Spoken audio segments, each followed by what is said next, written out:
Peace and blessings. This is Rayesa Gheewala. It's been a while since I've been in the group just to pop in and talk about some of the discussions that have been going on.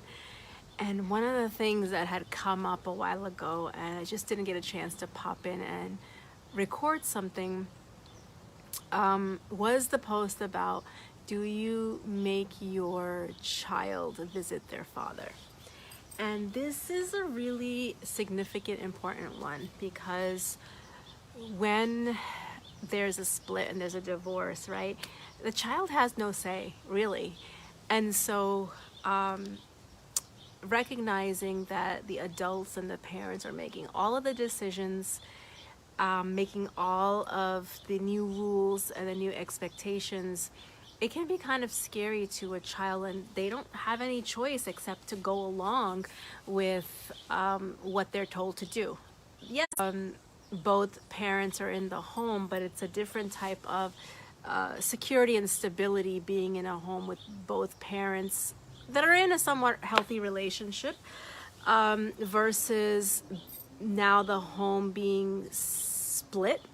And then that leads to a level of, you can call it trauma. You could look at it as trauma. You could look at it as like uncertainty, being uprooted. You can look at it as, that brings up a sense of insecurity in a child.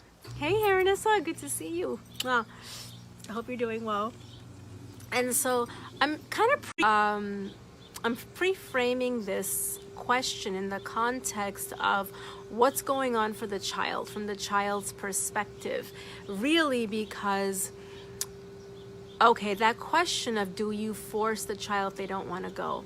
Now, the child usually wants to be around both parents, right?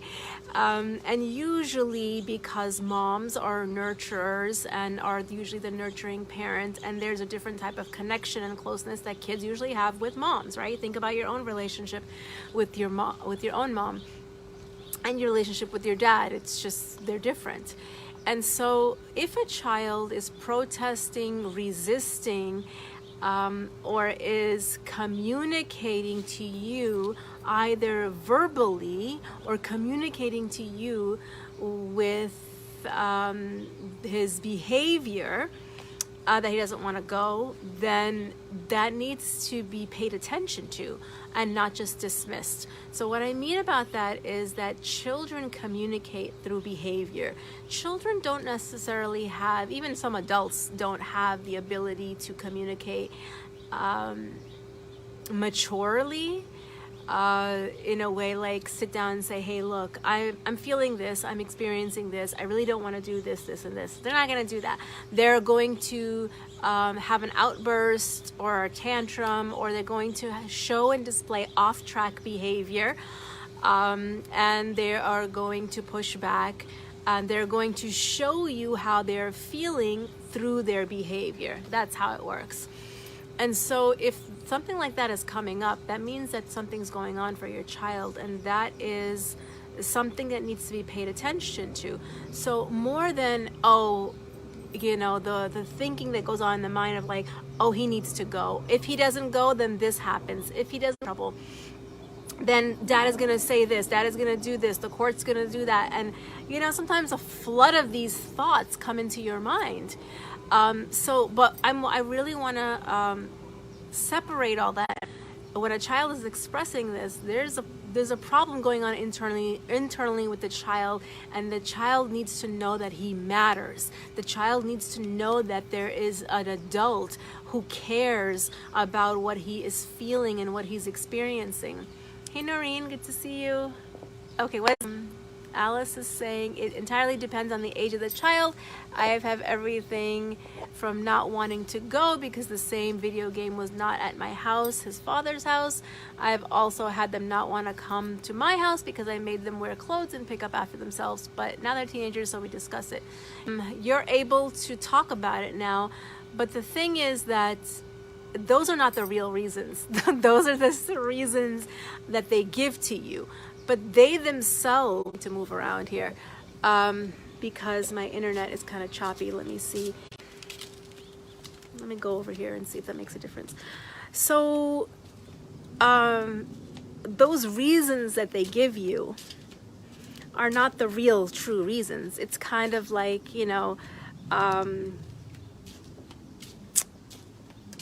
when, a child says that they don't want to go to school, there's always a reason behind that. There's always a reason behind it. It's not just a typical reason that a child gives that they don't want to go to school is, I have a stomach ache, or I'm feeling sick, I'm not feeling well. And the usual excuse is, I have a stomach ache. And that could be true because when a child is having anxiety or panic attacks or nervousness, they're going to feel it in their stomach, just like adults do. So to them, it just looks like a stomach ache. They're not understanding that they're having anxiety or nervousness or worry about something that's bothering them. So, when things like that come up, that's a really great point, Alice, that you bring up. When things like that come up, that's an opportunity to hear your child, to listen to your child, because that's a surface level excuse or reason that they're giving you. That's not the real issue at hand of why they're saying that. And so I'll share an example with your story that I had in my situation. Was that my daughter had said to me, like, she was adamant, I'm not going to Dad's house this weekend. It was her weekend to go see her dad. She's like, I'm not going. And she was just like adamant, refused. And I could have said to her, and there was probably a point, there was a point in my life where I would have just been like, no, you are going. No, you are going to go. And then it would have been a back and forth of like a power struggle, almost like, you gotta go, I'm forcing you to go, you're going, and that's the end of it. And so in that moment, this was a few years back, I realized, she loves her dad. There's so many things that make her feel uncomfortable and that she struggles with in that relationship with her dad, but she still loves him, and it's important for her to have a relationship with him, right? Because we all have our flaws, and nonetheless, Allah subhanahu wa ta'ala is the one that created that relationship between the parent and the child. So we cannot teach them to cut off those type of ties or allow them to, right? We have to help them kind of work through whatever is causing them to express this. So the child at that point needs to be heard when they're making excuses like that. Like, she was just like, no, I'm not going. No matter what you say, I'm not going to go. And so the thing to do in that moment is just listen. Oh, okay. You don't want to go, huh? No, I'm not going. And then so when they feel that you're not going to pounce on them or force them or put a judgment on them or give them an ultimatum, they kind of relax a little bit, and it starts to show them that it's safe. Show them that this connection between you and them, you listening to them, you hearing them, you seeing them, which is all part of being seen, being heard, being understood, being validated, which are human needs, no matter how old you are, right? And not being seen, heard, understood, or validated, or even respected is a form of trauma. And so that led to, yeah, I'm not gonna go, and no matter what you say, you can't make me, you can't force me. So we went, she was pushing back a little bit because she was testing me to see how I was gonna respond until she felt safe enough to share. So we just sat there for a little bit on the couch, and I was like, you know what? She needs connection, because the thing is that you're not going to be able to help her. One of my coaches taught me that you need connection before correction. If there's no connection in the relationship, it doesn't matter what you're going to say. The person's not going to hear it. They are going to just resist it, and it's not going to be helpful. So I knew that, and I said, you know what? This child needs connection. She needs safety and security to open up and to help her feel reassured, to connect back to herself, to get back on track. So I I ended up doing something with her that I knew that she loved and she wants to do with me all the time, is take a bubble bath. We don't do it that often. We don't do that in our special time so often. So I was like, do you want to go take a bubble bath? And she said, yes. So that was a way for me to be able to connect with her. And, you know, and that was an opportunity for me to just be there, hold space for her and just listen and just let her talk. And she did all the talking. She talked about lots of different stuff. But what ended up happening after that, oh, now I remember, she refused to do her homework. She was like, I'm not doing my homework. I don't care what you say. And, you know, even when I said, okay, well, we'll just tell your teacher that you didn't want to do your homework, she got mad, and she, you know, there was no way around it. There was no way for me to get her to do her homework. So I had to recognize that this is the wrong way to handle this. The right way is to connect to her. So we did that, and sometimes all it takes is just listening. Just listening. You don't always have time to go do a bubble bath, right? But I did in that moment, and I knew that it was something that would help. And the key is not using that opportunity to teach, to talk, to get your point across. That opportunity is just to hold space. And honestly, we have to treat our children as like how we would think about treating adults, because they are human beings and they work the same way as we work. So what ended up happening after that was, after she came out of the shower, she went straight to her homework. She actually opened up about why she didn't want to go, and it was about you know, her father getting upset or angry with her for not calling her, and like really guilting her, and all these mixed up, tied up emotions that she was feeling. She was able to separate, she was able to describe, she was able to talk, and we were even able to get to a point where, okay, well, what are some other ways that you can communicate with your dad? And so she was able to come up with writing a letter, because once the child or adult, because we all work the same way, is able to get out of the emotion of the worry, the fear, the guilt, you know, the heightened emotions, they're able to get back on track and get back to the place in their mind where they can think clearly. And then when she was thinking clearly, she was able to come up with solutions.